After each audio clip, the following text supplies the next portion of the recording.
Olá, queridos. Estamos dando início a mais um episódio do podcast Trívia Vozes da Sabedoria. E eu hoje estou aqui novamente com a Flor de Zaira, que é uma espiritualista, ginecologista natural, psicóloga de formação, uma mulher de grande saber. Hoje nós vamos dar continuidade àquele podcast que estávamos fazendo anteriormente. Então, nós vamos hoje falar sobre como ela entende, como ela compreende a ligação entre as entidades de Umbanda e de Candomblé, os orixás femininos, as pombagiras, como essa energia se revela na força de cura do feminino.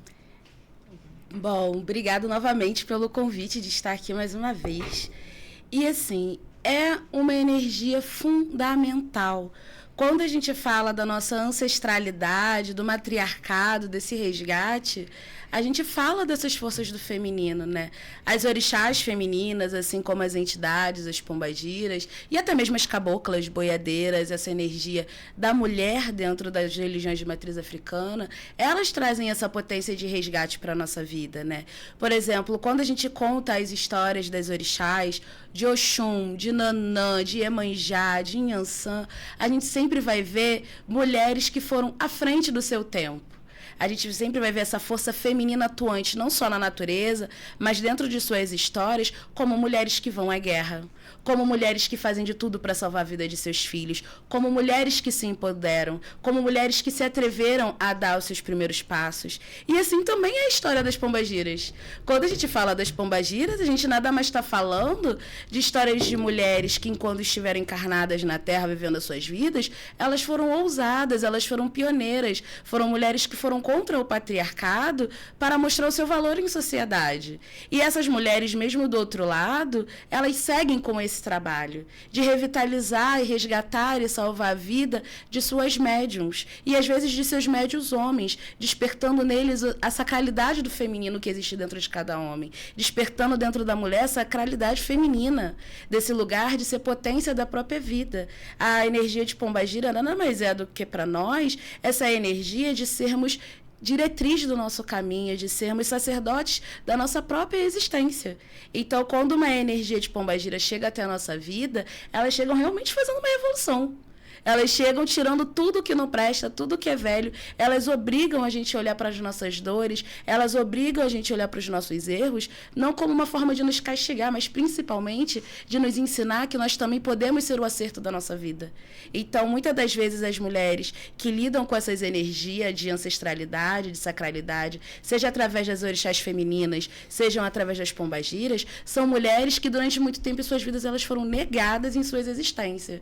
E a partir desse momento que elas têm esse contato, é como se elas fossem realmente pegadas como um bebê. Elas são lavadas, banhadas, renovadas em suas próprias vidas. E através disso, elas têm o direito de escolha, de seguir por esse caminho ou de aprender de uma outra forma.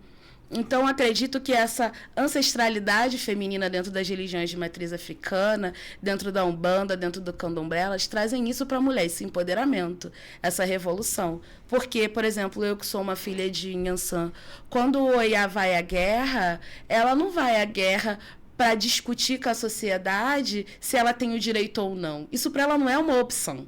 Ela vai dizer que ela tem esse direito.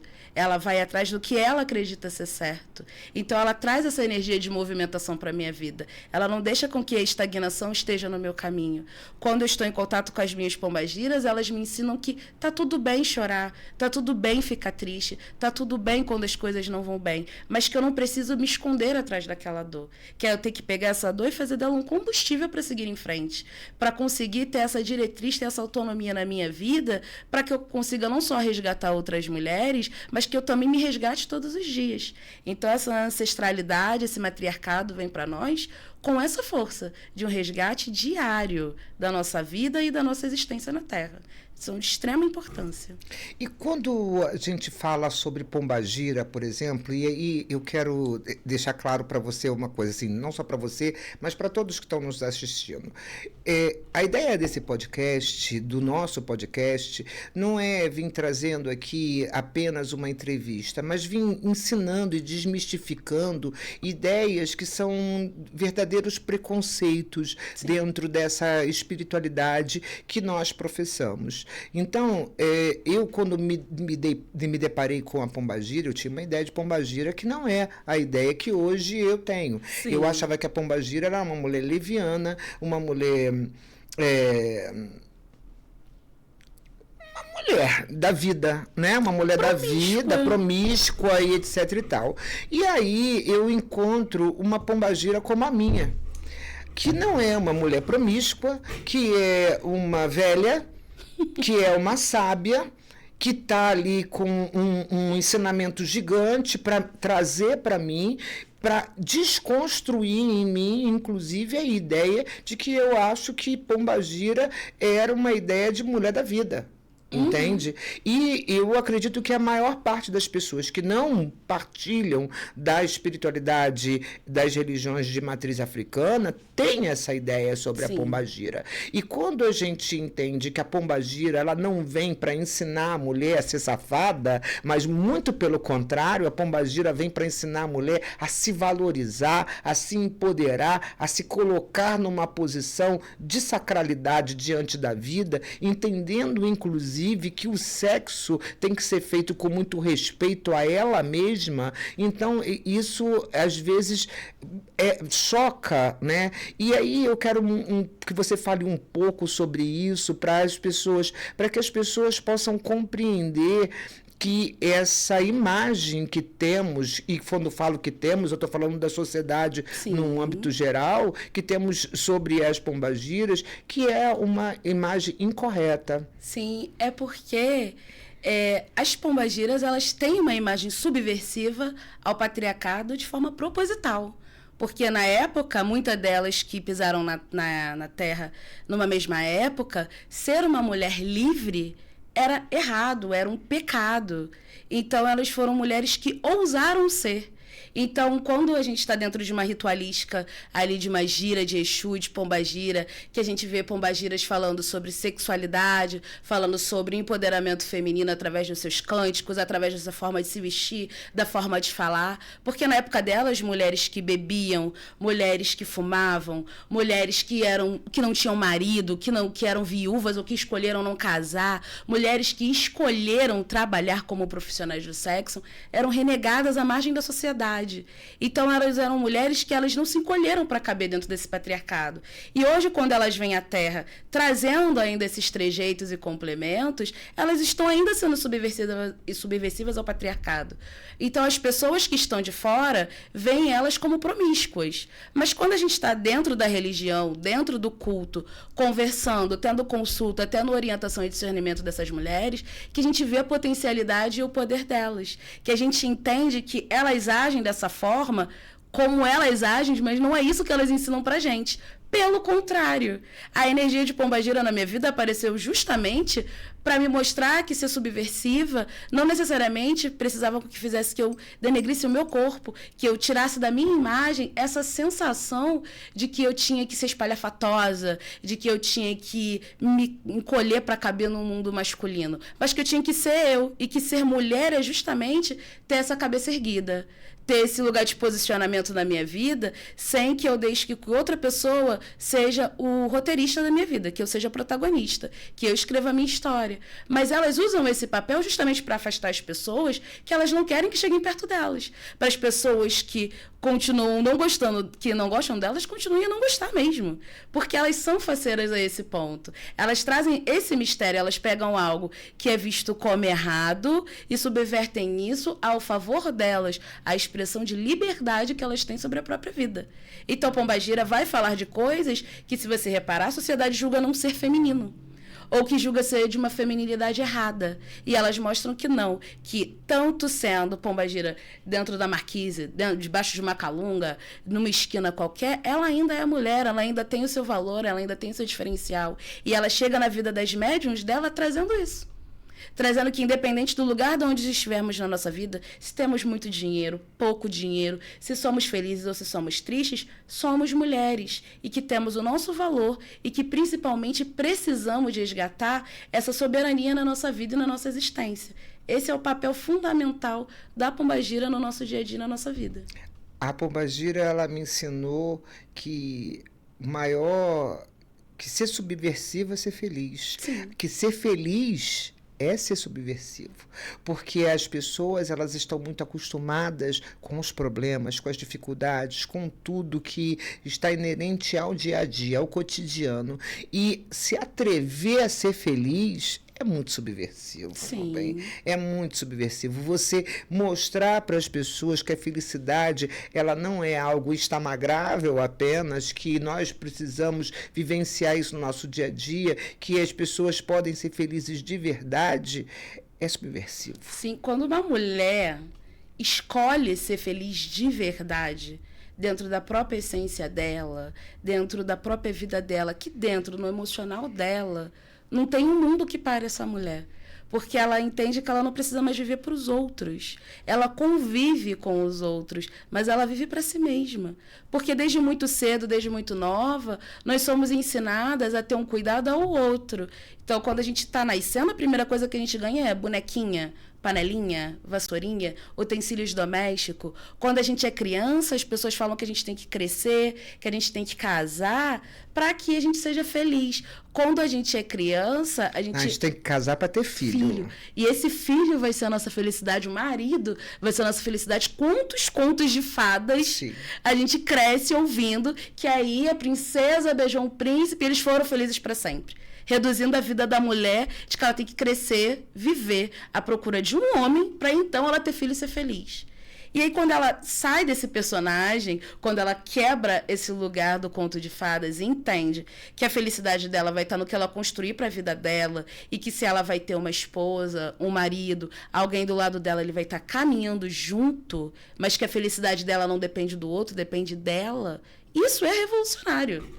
Isso é o que traz a verdadeira felicidade para uma mulher. E aí eu sinto que, ainda dentro das pombagiras, é isso que elas trazem pra gente, que você pode casar com quem você quiser, você pode construir a vida que você quiser, mas entenda que a sua felicidade mora dentro de você. Esse é o ponto principal. Entender que nós somos o movimento da nossa felicidade. E que não é porque eu encontrei o marido ou porque eu tive um filho que eu vou ser feliz, que eu posso ser feliz comigo mesma, com as escolhas que eu faço, e que as escolhas que faço são resultado do meu dia a dia, é que é muito interessante. Que essas pessoas que vão estar conosco, filhos, maridos, parentes, amigos, eles são complementos da nossa felicidade. Coadjuvantes, eles vão trazer, eles vão florear os nossos dias. É muito bom você chegar em casa e estar o seu companheiro, sua companheira lá. É muito bom você acompanhar o crescimento do seu filho saudável, com saúde, com vida. Mas mesmo quando isso não acontece, isso não quer dizer que você não vai ser feliz. Porque antes de tudo, você é feliz com você mesma. E esse é o primeiro passo para a verdadeira felicidade. Isso é ótimo, né? Isso é muito importante.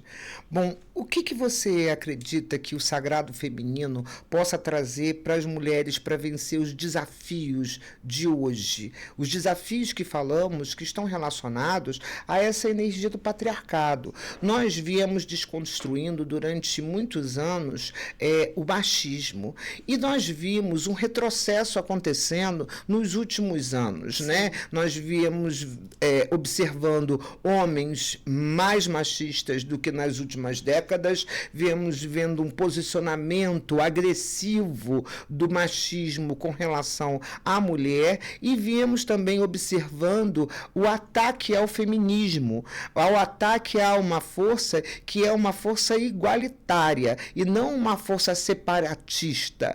Como que você acha que isso se encaixa dentro desse processo do sagrado? Eu acho que é um caminho realmente de retorno e de reencontro com a ancestralidade matriarcal, né? Porque a gente teve ali uma onda do feminismo há uns anos atrás, onde as mulheres começaram a buscar o sagrado feminino, onde as mulheres começaram a tentar compreender, buscar, ler, estudar, ter acesso a conteúdos voltados para o feminino. E aí a gente teve um retrocesso histórico dentro da nossa sociedade, principalmente através da política, com a volta do conservadorismo massivo, pesado, com que fizeram com que algumas mulheres se retrocedessem dentro de si e também com que fossem silenciadas ao longo dos tempos. E eu acredito que essa força do sagrado feminino, essa força da ancestralidade matriarcal, veio justamente como o sopro da liberdade, da resistência e da volta da existência, do lembrar da existência, né, dessa energia matriarcal que suprime e é totalmente diferente ao patriarcado. Porque o patriarcado vai falar de uma hierarquia vertical, onde o homem se sobrepõe à mulher, onde a vida e a energia do homem vai estar sobreposta à energia da mulher. E o matriarcado não. Ele vai falar de uma horizontalidade, ele vai falar de um complemento, de um lugar da gente resgata, onde tem espaço para todos na sociedade, onde um precisa pisar na cabeça do outro. Porque as pessoas ainda acham que o matriarcado e o sagrado feminino é contra a energia masculina. E a gente não é contra a energia masculina. A gente é contra o machismo, a gente é contra a opressão. A gente entende, sim, o valor e o papel do homem na sociedade como um complemento à saúde e à vida da mulher em sociedade, onde essas duas forças, masculina e feminina, vão atuar dentro de cada ser humano, dentro de cada homem e de cada mulher, independente do gênero, independente da sexualidade, essas forças coexistem.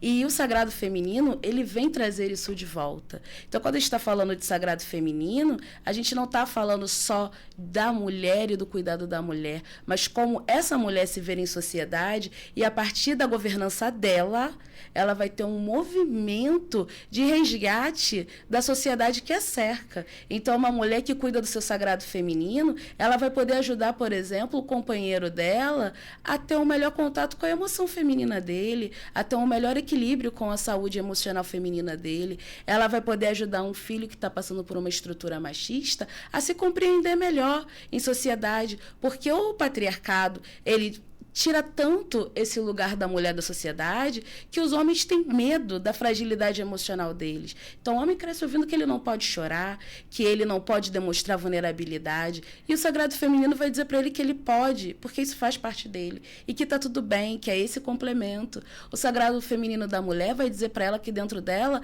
existe uma força impulsionadora que, através da energia masculina, que ela vai conseguir ter altivez na vida dela, que ela vai ter persistência na vida dela, que ela vai conseguir sair e batalhar porque ela deseja, que ela não precisa ficar só à sombra das emoções dela e do medo das coisas não darem certo.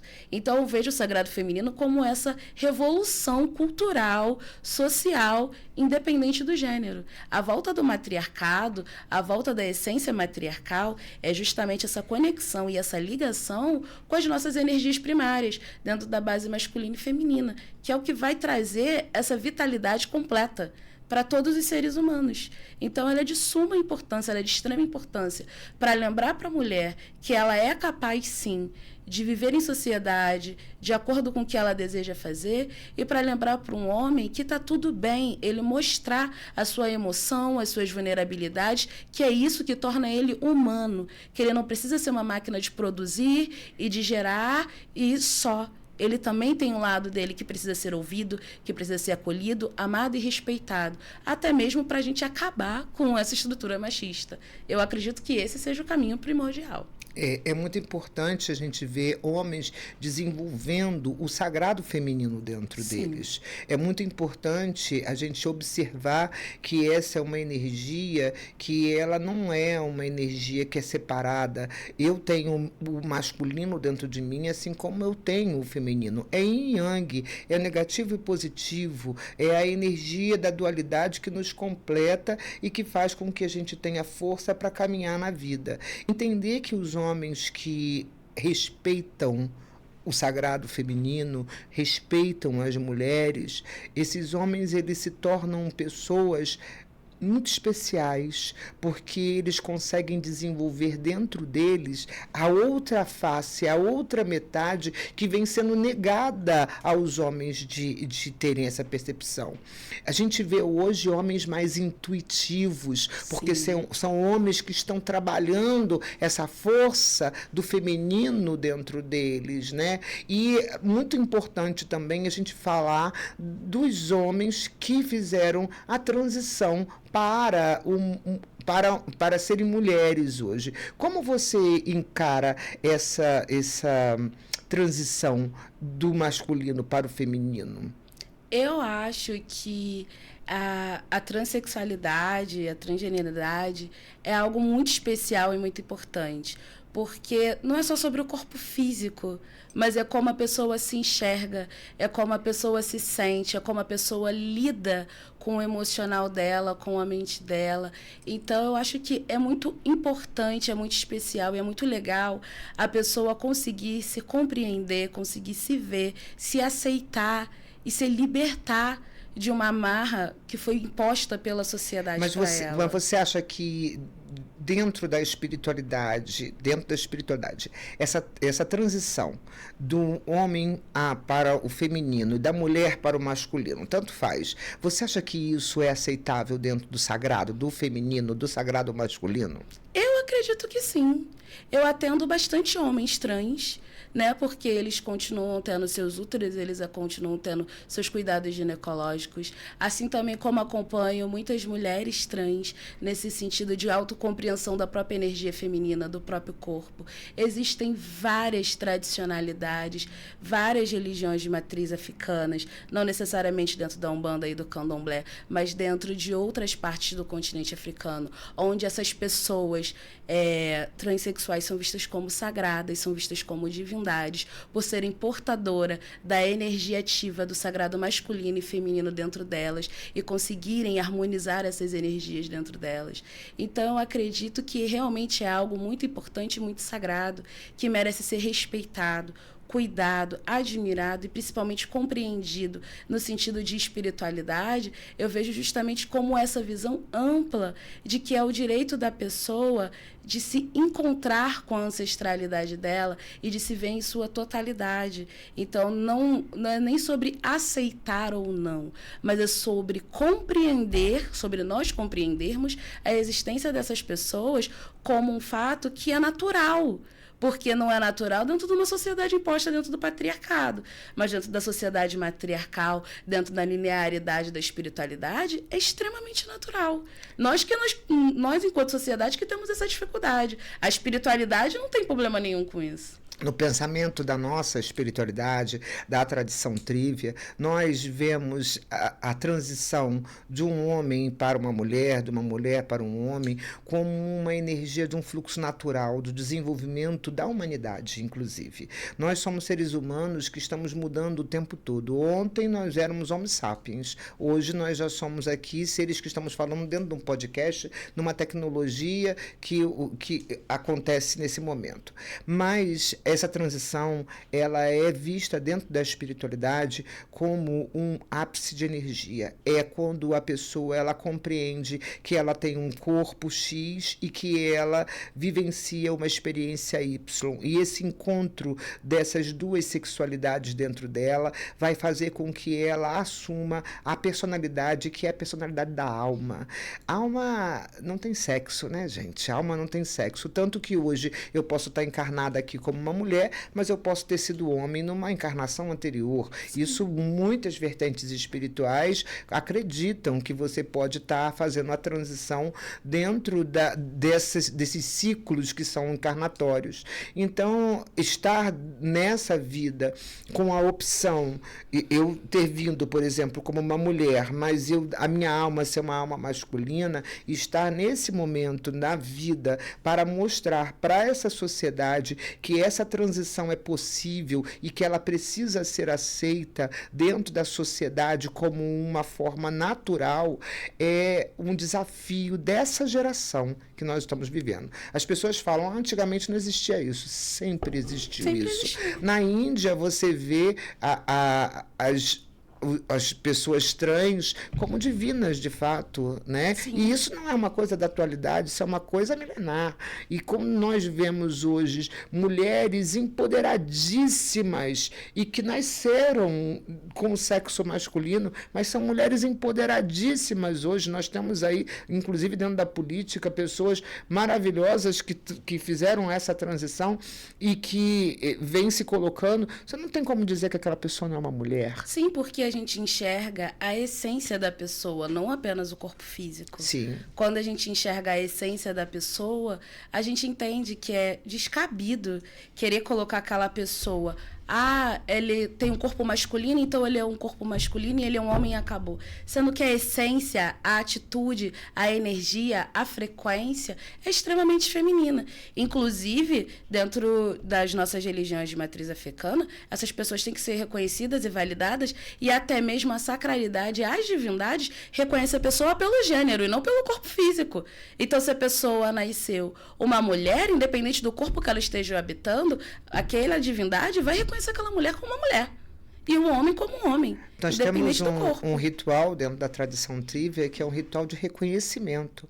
É um ritual onde a gente apresenta as pessoas que fizeram a transição aos 4 cantos do universo e a toda a espiritualidade com a forma como ela deseja ser apresentada. E a partir daquele momento é considerado um renascimento na energia dela. É um momento de grande força e de uma energia muito positiva também. Bom, eu adorei essa conversa, adorei estar aqui com você. Eu espero que a gente possa repetir isso com temas outros, também todos abordando essa energia que é de grande conhecimento seu. Quero agradecer a todos vocês por estarem aqui comigo nesse momento, dando aí um início a essa jornada de podcast Nossa Vida. Para mim também foi um grande prazer estar aqui, um prazer conhecer o público que está nos assistindo. Muito obrigado pelo convite, espero voltar novamente várias e várias outras vezes. E quero agradecer aqui aos nossos patrocinadores, quero agradecer a Gabriela Alcântara, doula na tradição, psicóloga perinatal, ela é consultora em amamentação. Quero agradecer também a Casa do Parque, que é uma casa de temporada, onde se comporta mais de 30 pessoas nessa casa, tem um parque maravilhoso, magnífico aqui, uma área de lazer espetacular. Quero agradecer também a tenda de Umbanda Caboclo Sete Flechas, que será inaugurada no dia 12 de outubro, em Nova Friburgo, no bairro de Nova Suíça, às 15 horas, numa festa para crianças. Agradecer a Nise Casadeiros, os bem casados mais deliciosos que vocês já experimentaram em suas vidas. A Camila Barros, Estúdio de Beleza, Lash Design, ela faz cílios e cabelos.